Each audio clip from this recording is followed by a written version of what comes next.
Já comprou todas as prendas de Natal? Lembrou-se da sua? Estamos a oferecer 40 passes anuais da Zone e um deles pode ser seu. Assine hoje até 55% de desconto e habilite-se a ganhar. Tudo em observador.pt.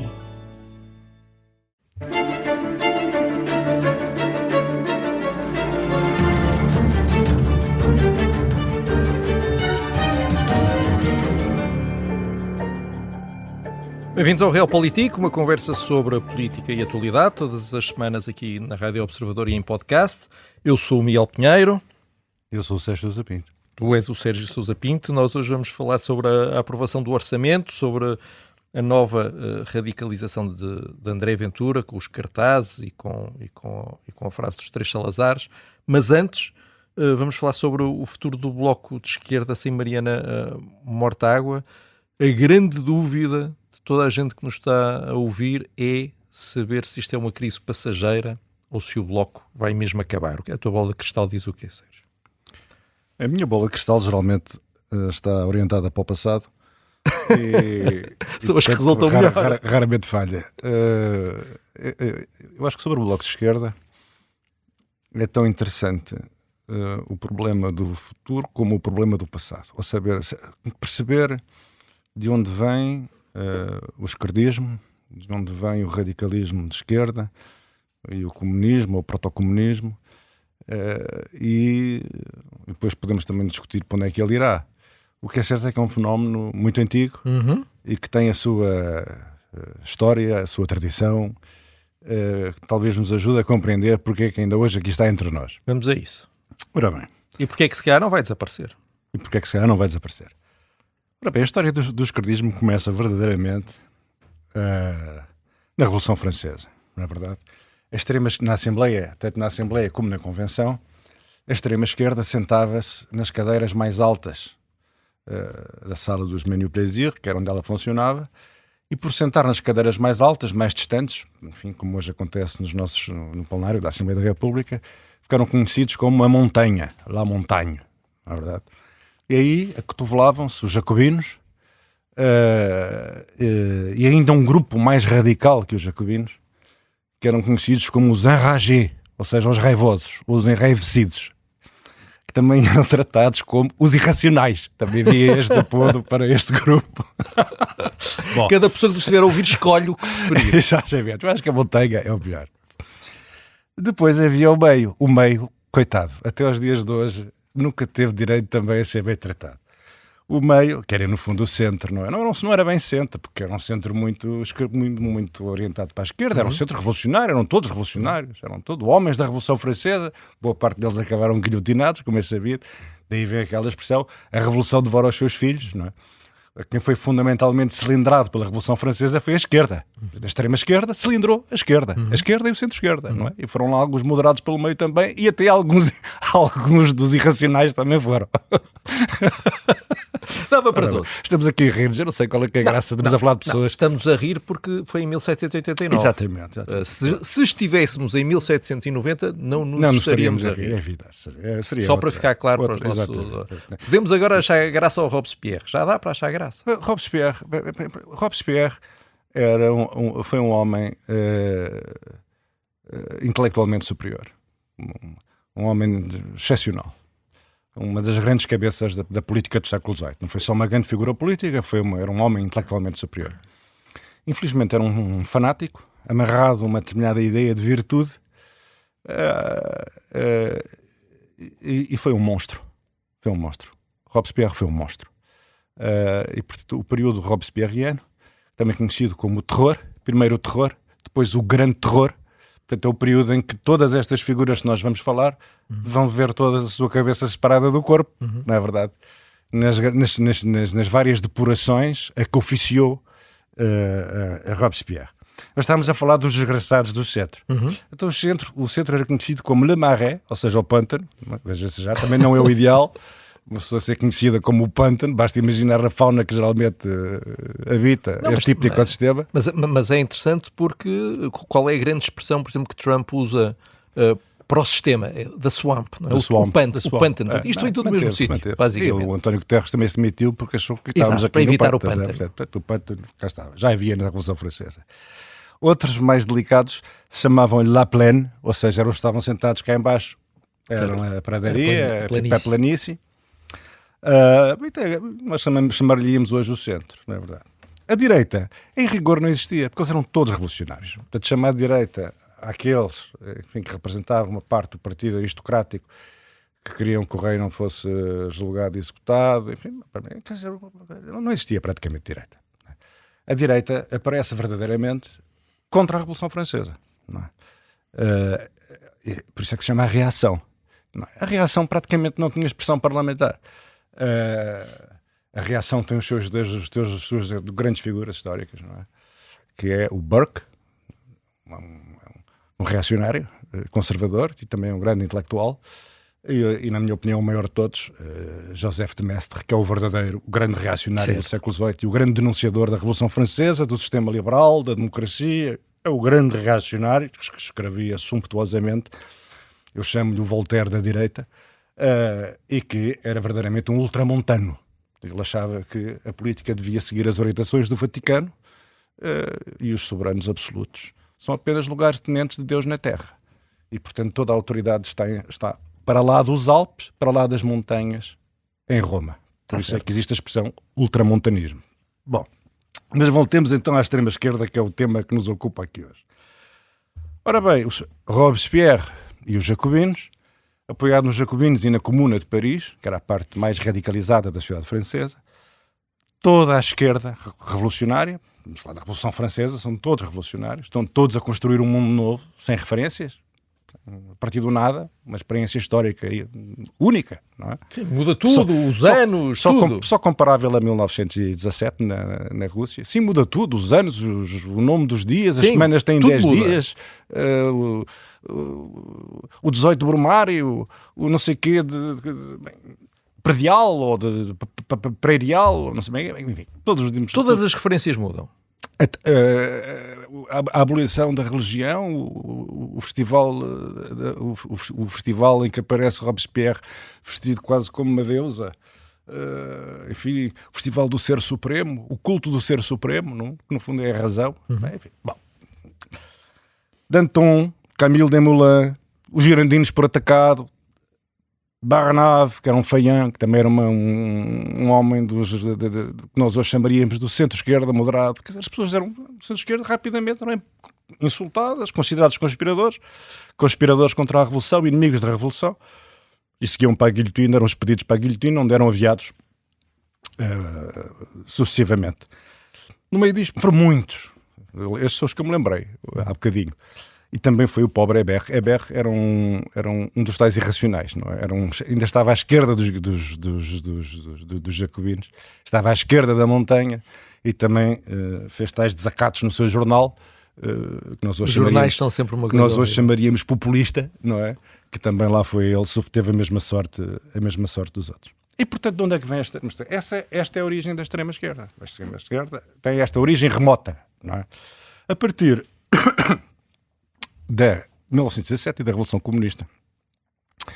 Ainda antes da Revolução Comunista há a chamada Segunda Internacional, que é quando os partidos socialistas democráticos e sociais-democratas, convém repetir sempre, é exatamente a mesma coisa, se separam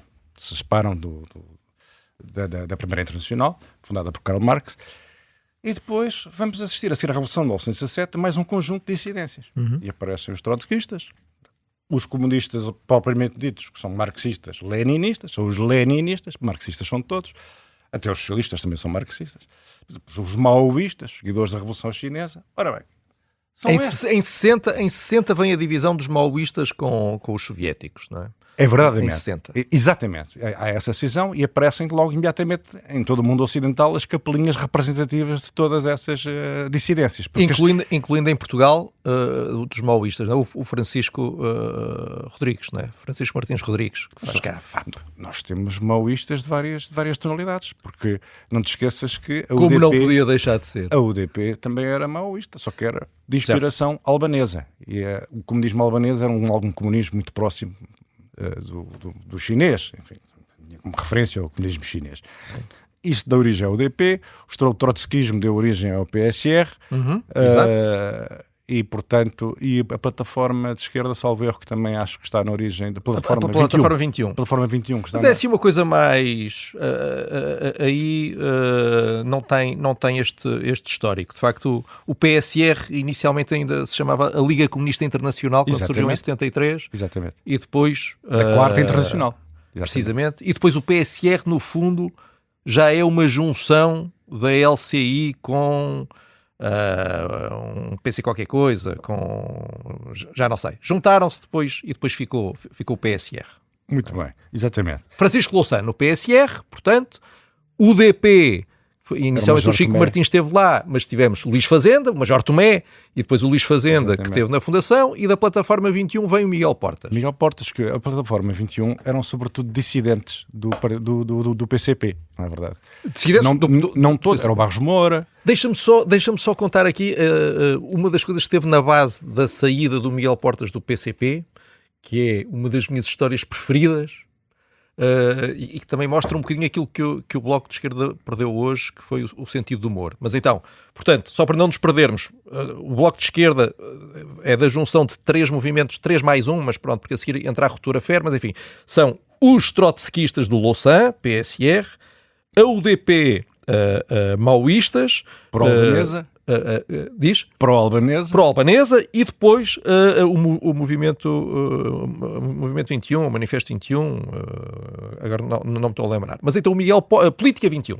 Repara que ficou fora disto o MRPP. Ficou fora, graças a Deus. Mas então, o Miguel Portas contava a história de quando é que começou a perceber que aquilo no PC não ia lá, porque ele nos anos 80 teve uma revista que era Contraste, e então a dada altura eles decidem fazer uma revista sobre festas. Na altura Álvaro Cunhal estava à frente do PCP, claro, e ele conta que para fazer esse número sobre festas, o Ruizinho que teve uma ideia de uma capa que o título era Ai Álvaro, faz-me festas mais avante. Este era. E o Miguel Portas decidiu tirar o Ai Álvaro e deixou só o faz-me festas mais avante, mas nem isso Cunhal perdoou. Ele começou a perceber que o PCP não era assim muito interessante. Enfim, Política 21 e depois Bloco de Esquerda. Mas, portanto, Bloco de Esquerda, não te queria interromper, Sérgio, vem da junção de todos estes movimentos que se foram separando entre a Revolução Francesa, a Revolução Russa e a crise entre o Partido Comunista Chinês e o Partido Comunista da União Soviética. Está tudo separado e, de repente, eles juntam isto no Bloco de Esquerda. E o Bloco de Esquerda aparece, sendo uma coisa muito antiga, não é? O Bloco de Esquerda aparece como uma novidade. O Barros Moura não tem nada a ver com isto, convém esclarecer, ele fazia parte da Plataforma 21, mas junta-se ao Partido Socialista, um homem, aliás, extraordinário, não é?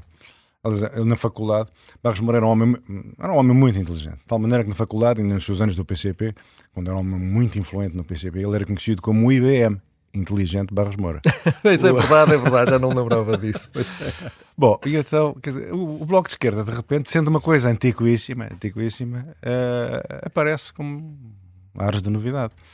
E vai instalar-se ali num território, pretendendo sempre, na boa tradição do esquerdismo, instalar-se à esquerda do PCP. Mas eleitoralmente não era. Eleitoralmente, o bloco de apoio do bloco de Esquerda estava entre o PCP e o Partido Socialista. Eram pessoas que em cada momento se sentiam desapontadas com o Partido Socialista e que também não se consideravam comunistas, e então achavam que o Bloco de Esquerda era assim uma coisa urbana, desempoeirada e gira, basicamente. Deixa-me só acrescentar que tanto era assim, tanto eles queriam ser vistos como estando à esquerda do PC, que a primeira grande polémica do Bloco de Esquerda é quando elege 2 deputados, Francisco Louçã e Luís Fazenda, e eles exigem ficar no Parlamento ao lado à esquerda do PC, não os deixam. Eu tenho esta memória, não fui reconfirmar isto, só me lembrei disto, agora estamos a falar, mas eu tenho uma memória claríssima, pode ser uma falsa memória, mas tenho uma memória claríssima do Louçã e o Fazenda em pé, no hemiciclo, a não se sentarem, enquanto não lhes dessem o lugar à esquerda do PC. Sérgio, isto está melhor do que a encomenda. Nós temos que parar, vamos reconfigurar o programa todo para continuar a falar do Bloco de Esquerda, vamos só parar aqui para ouvir os noticiários e já voltamos com mais Bloco de Esquerda, mas agora a guilhotina já passou.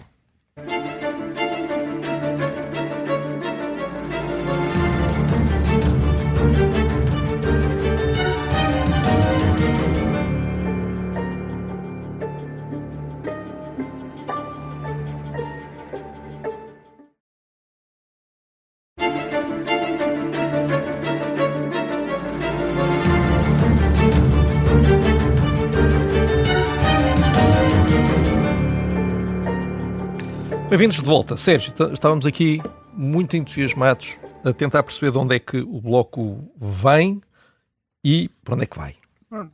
Esquecemos de fazer uma referência que me parece essencial a 1917 e à Revolução Russa. Porque falamos da Revolução Francesa, esquecemos de dizer que a Revolução Russa deu origem a um dos maiores morticídios, enfim, da história. Portanto, milhões foram massacrados até ao fim do stalinismo, ainda durante o período de Lenin. Às vezes pretende criar-se esta ideia que Lenin era um escoteiro, mas depois veio o Stalin, que era muito mau, e então milhões foram sacrificados. Não, Lenin também era um homem implacável e cruel. E um dos mais conhecidos, claro, Trotsky.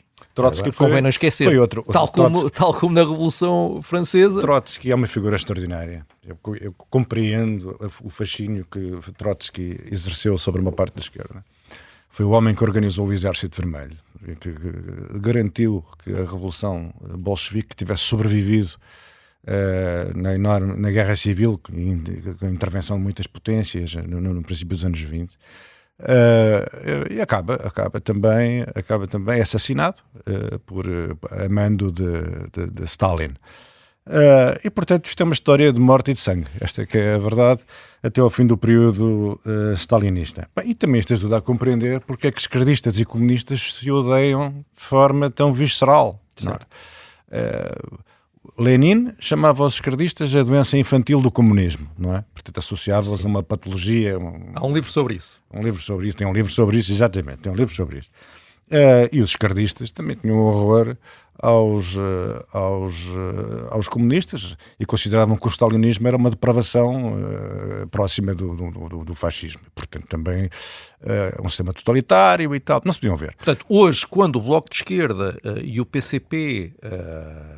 lá está, não se podem ver, não é só porque disputam por vezes o mesmo eleitorado, tudo isto tem razões históricas enormes. Não é? Enormes. E nem sequer, estou convencido, que disputem o mesmo eleitorado. Uhum. Mas se tu te lembrares, quando foi constituída a Geringonça, foram assinados uns documentos numas salas à parte. Certo. Primeiro do PS com o Bloco e depois do PS com o PCP. O PCP não quis ser visto na mesma sala com o Bloco de Esquerda. Ao fim de 150 anos, ou de mais de 100 anos de rivalidade e de ódios antigos e de incompatibilidades de todos os géneros,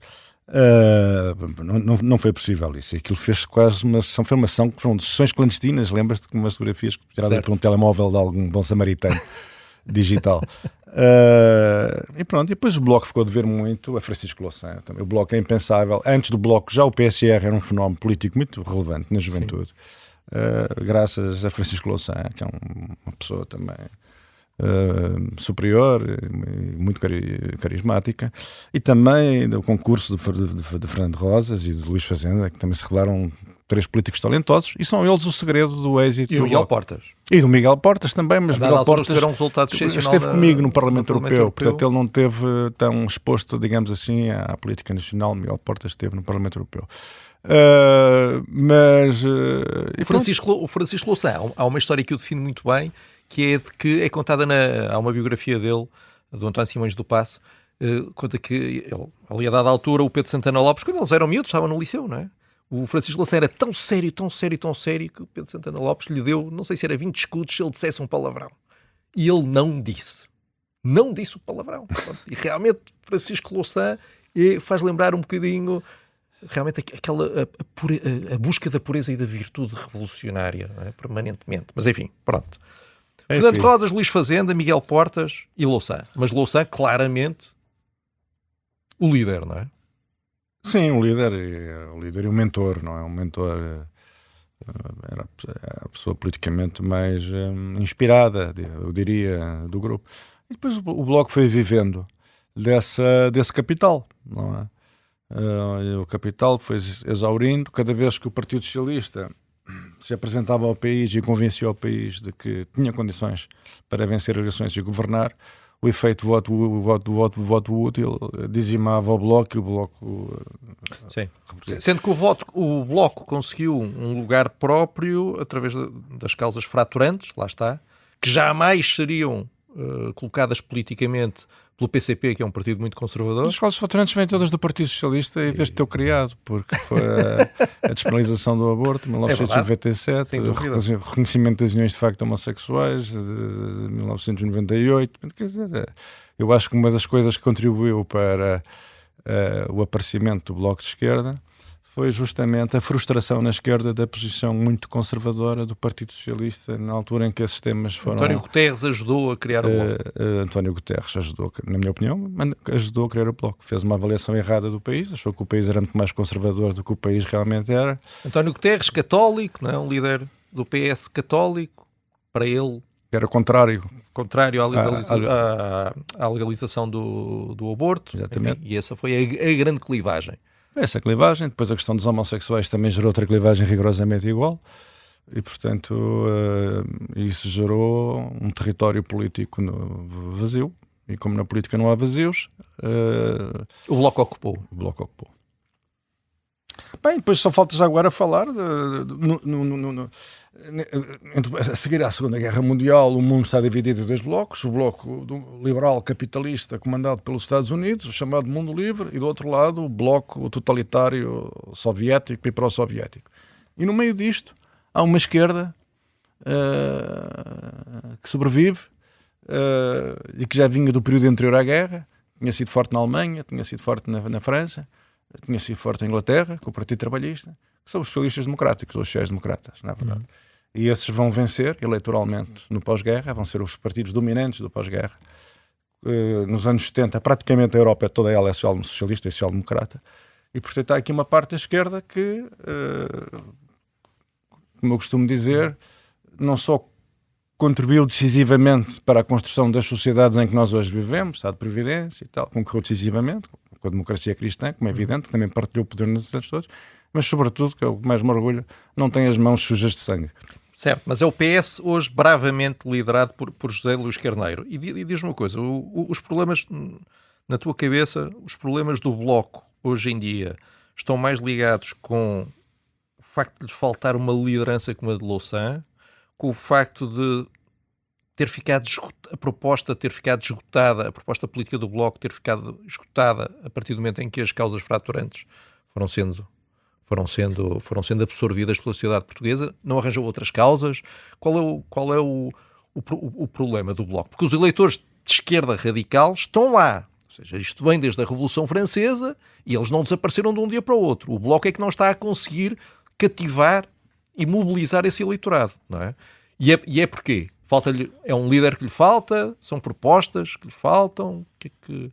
Eu acho que, quer dizer, aquele território entre um partido de esquerda e do centro-esquerda que tem vocação de governo, não é? É uma posição difícil. Ganha-se eleições, mas tem que se governar. Governar é o atrito constante com a realidade. Estamos sempre a medir a diferença entre o que gostaríamos que acontecesse e aquilo que é possível fazer. Portanto, quer dizer, os partidos que têm responsabilidades de governação... Esse é o problema do PS, não é? Estão sempre sujeitos a um grande desgaste. Isso é a situação do PS. E o PCP é uma força declinante, historicamente declinante, por razões que, enfim, são mais do que conhecidas e óbvias. E quando agora, nas últimas eleições, voltou, mesmo nos seus feudos autárquicos, a voltar a acusar esse desgaste e essa sua lenta coisa. E o Bloco de Esquerda, a quem tudo já tinha acontecido, ocorre também o aparecimento do livro, que é mais uma alternativa que sempre existiram na política portuguesa.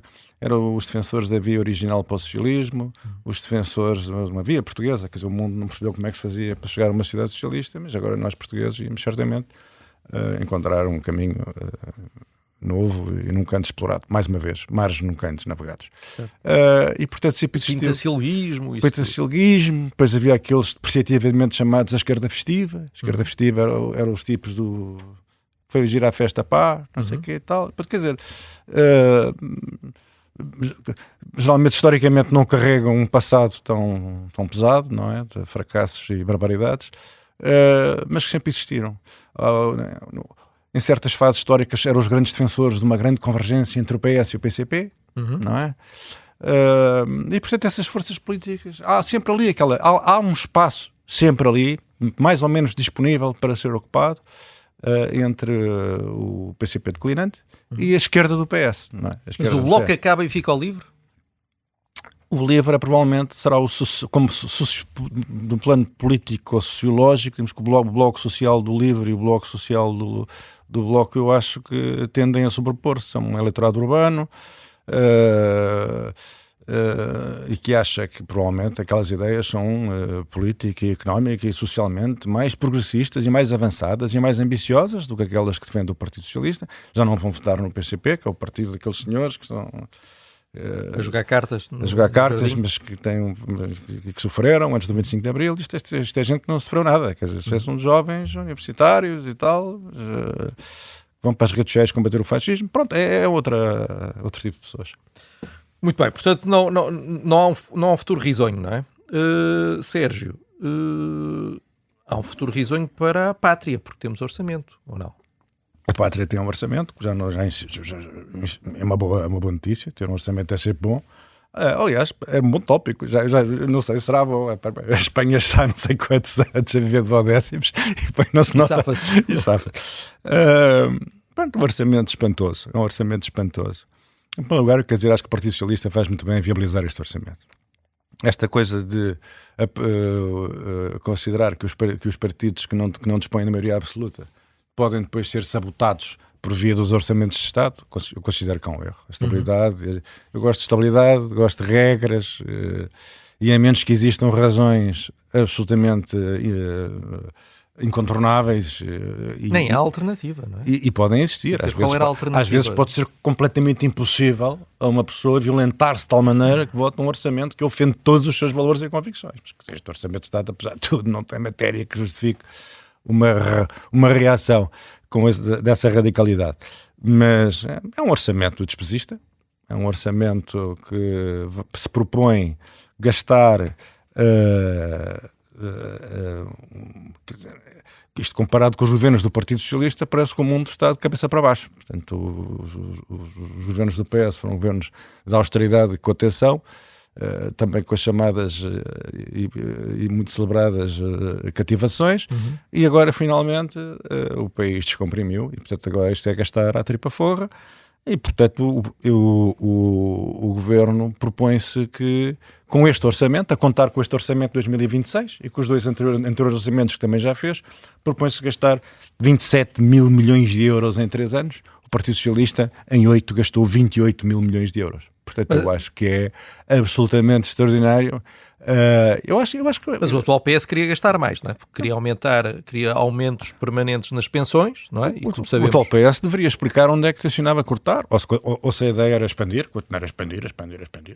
Eu e todos aqueles que consideram que nós temos um problema de eficiência nos serviços públicos e que esse problema de eficiência nunca encontrará a solução derramando dinheiro por cima dos problemas, porque os problemas como o SNS assemelham-se a recipientes furados. Como nós temos um recipiente furado, podemos atirar mais uns canecos de água todos os anos no Orçamento de Estado, não vamos resolver problema nenhum. Aliás, basta ver que todos os anos nós estamos a salvar o SNS. Todos os anos alguém diz, estamos a salvar o SNS. E o Partido Socialista pode ser acusado de muitas coisas, algumas com justiça, a maior parte se calhar com alguma injustiça, mas o Partido Socialista aumentou as dotações historicamente para o SNS. Agora não quero arriscar a dimensão desse investimento no SNS, mas foi enorme. E, portanto, para aqueles que acreditam que é preciso eficiência e que para haver eficiência é preciso reformas, não é preciso despesa, o que é preciso é reformas. E para aqueles que acham que estamos a pagar e que novas gerações, e todos socialmente, não são só os jovens, são sobretudo os jovens, mas somos todos, estamos a pagar um preço enorme pela falta de crescimento económico que se veja, a evolução fiscal que vai continuar, o Estado não para de crescer, de absorver recursos da economia. Sim. Até quando baixa impostos aumenta o que arrecada. Não baixa nada. O Estado quando baixa impostos, no cômputo geral, sobe sempre. Sim. Quer dizer, arranja sempre maneira, manipula os escalões, dá a contratação social, contrata 5, os escalões só atualizam 3, não sei o quê. Portanto, quer dizer, o encaixe do Estado nunca para.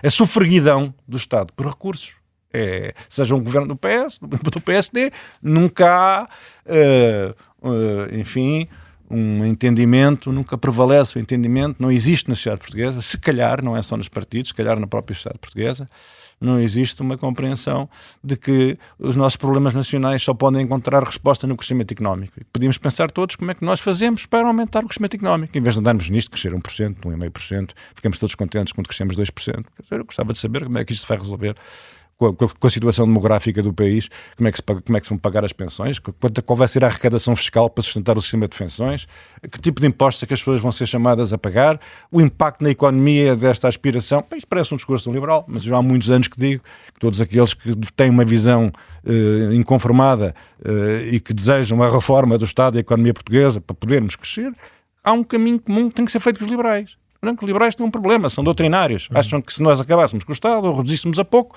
o mercado ia resolver todos os problemas de injustiça, de desigualdade.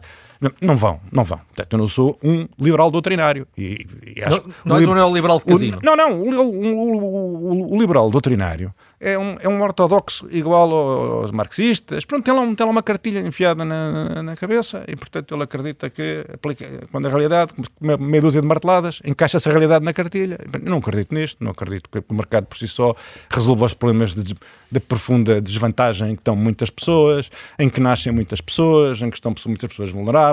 Quer dizer, não acredito nisto. De qualquer forma, agora acho que é um caminho a fazer com os liberais. E o caminho a fazer com os liberais é remover os obstáculos ao crescimento do país. Mas este orçamento não faz esse caminho. Não faz isso. E, portanto, é mais do mesmo, não é? Pronto, é um orçamento muito conservador, de um governo muito pouco ambicioso, na minha opinião, ambicioso e descrente do crescimento económico. Já deve estar a rezar para crescer mais umas décimas percentuais e prossegue a nossa vida. Tudo como Dantes, Quartel-Geral e Abrantes. Mas, Sérgio, felizmente nós temos um Ministério da Reforma do Estado. Tu estás sempre às nada voltas. temas. Mas tu estás mais obcecado com esse Ministério do que com a Trastejo. Então o que é que ele criou um Ministério e ele depois fica à espera que o Ministério ministeria. Mas não ministeria nada. O que é que eu... Bom, acho que aumentaram os horários de atendimento na lojas do cidadão. Pronto, aí está um passo. Muito bem. Isto é um passo. Isso faz lembrar aquela do Nicolás Maduro que disse que no dia 1 de novembro celebrava-se o Natal na Venezuela. Podemos é um planeta de fantasia. Sérgio, é quando tosses um bocadinho. Onde aparecem estas realizações históricas. Olha, até tem engasgas. Olha, vamos aproveitar os poucos minutos que temos para cumprir a promessa de falar aqui nesta nova onda de radicalização de André Ventura. Eu, na semana passada, achei, porque acreditei no homem, achei que a estratégia de André Ventura, já na primeira volta das presidenciais, era de fazer disto um combate entre a esquerda e a direita para alargar o seu campo potencial de recrutamento, mas parece que não é assim. Eu agora estou convencido, esta semana estou convencido de que André Ventura vai fazer um espelho da estratégia de Soares em 86. Estamos sempre a falar das eleições de 86, mas são incríveis. O que é que eu ia de fazer? Nas eleições de 86, Soares foi moderado na primeira volta e foi mais radical na segunda volta, no sentido de se apresentar como candidato da esquerda. E eu parece-me que Ventura vai ser radical na primeira volta e depois, se chegar à segunda volta, vai ser mais moderado, mas ele entrou aqui numa estrada de radicalismo que isto nunca mais para. Sim, devo dizer que causa-me não só aversão, mas também aflição ver esta trajetória que o Chega entendeu seguir. Fico realmente angustiado pensar que tantos dos meus concidadãos podem acompanhar esta deriva. Fico também muito perplexo porque conheço o André Ventura, que é alguém que tem as qualidades políticas que julgo que ninguém lhe regateia. Toda a gente sabe que é um homem com grande talento e uma capacidade de comunicação invulgar. É também uma pessoa extraordinariamente afável. Como é que é possível esta barbaridade? Quer dizer, mas o que é que te incomoda mais? São os cartazes? Há um cartaz, o cartaz diz, do Bangladesh. Isto não é o Bangladesh, o outro diz os ciganos têm de cumprir a lei.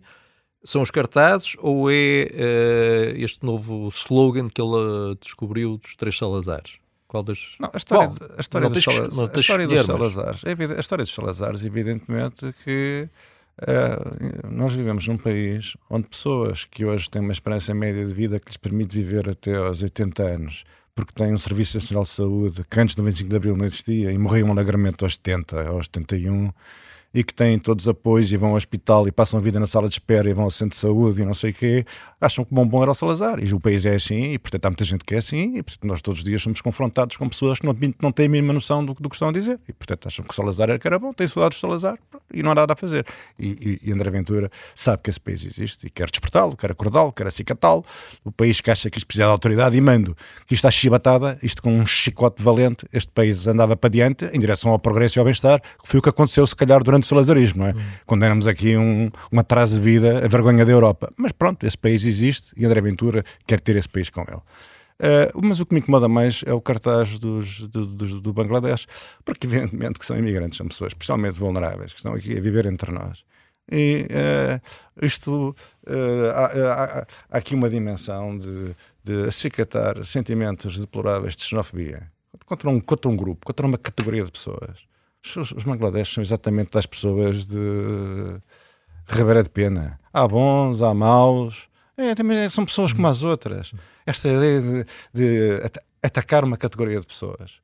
Isto é horrível. E até porque a história europeia demonstra que a subida da extrema-direita está sempre associada à diabolização de minorias. Há sempre minorias que são responsáveis por não termos a vida que nós queríamos ter e que merecíamos ter. Portanto, isto é a repetição da história, das coisas mais tristes e deprimentes da história. É horroroso ver que isto encontra eco na sociedade portuguesa. Portanto, é um espetáculo que me enche de consternação. Isto aqui, no fundo, é uma... Isto vem do medo, não é? André Ventura está cheio de medo do Almirante Gouveia e Melo. Eu não sei se ele... Não sei mesmo. Mas não me espantaria que ele pudesse eventualmente ter visto alguns estudos de opinião internos das presidenciais, porque isto foi muito súbito, esta mudança pareceu muito súbita. Ele estava a ir numa direção e mudou para outra. Ele está a tremer de medo do Almirante e, portanto, precisa de criar uma amálgama Almirante, Marques Mendes, António José Seguro.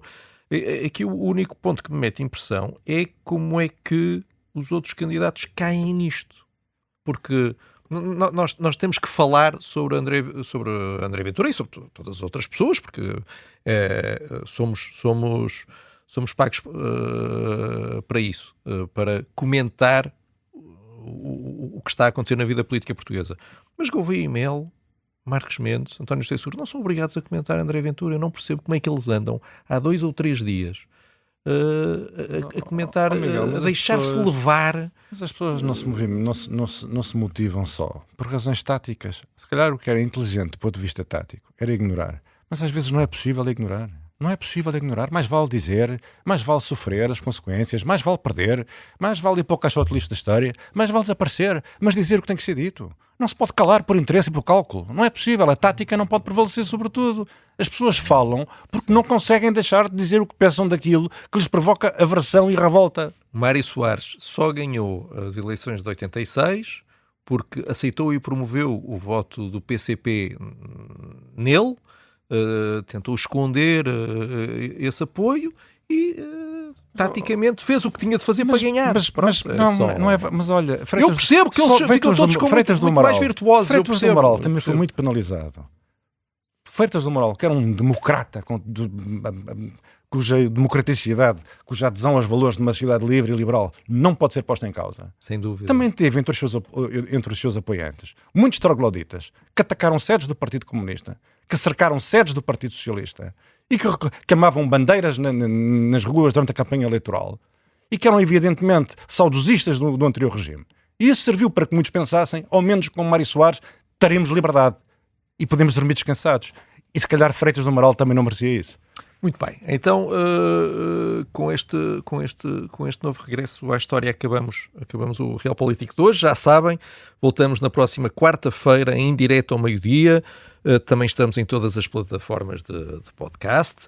Até para a semana, Sérgio. Até para a semana, Miguel.